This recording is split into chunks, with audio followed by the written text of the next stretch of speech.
de l'ordre. Exemple de ces réformes contestées, l'indemnisation des chômeurs. Envoyés spéciaux Yves Ginca, Emmanuel Morel avec Agnès Molinier.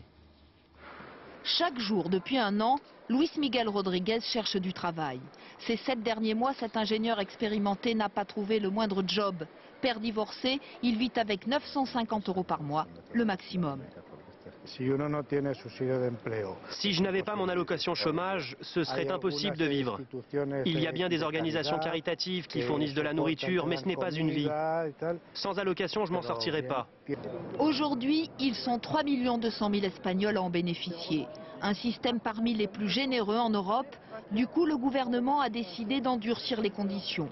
Après 30 jours d'inscription, les chômeurs devront accepter toute offre de formation ou d'emploi sous peine de perdre leur allocation. Selon les statistiques, quand un travailleur s'inscrit au chômage, il met 1 an avant de se mettre activement à la recherche d'un emploi. Le gouvernement veut changer ça. Une réforme qui passe mal chez ces demandeurs d'emploi. Ce n'est pas normal, mais on n'aura pas le choix. Il faudra bien ramener de l'argent à la maison. Ce n'est pas une bonne idée parce qu'on doit pouvoir profiter de ce moment pour se former ou étudier. Cette mesure fait partie d'une vaste réforme du marché du travail. Le gouvernement s'apprête à rendre les licenciements plus faciles et moins chers et à autoriser les horaires plus flexibles.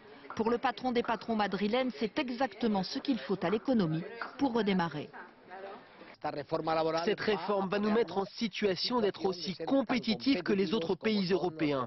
Nous, les entrepreneurs, nous avons besoin de beaucoup plus de flexibilité pour embaucher.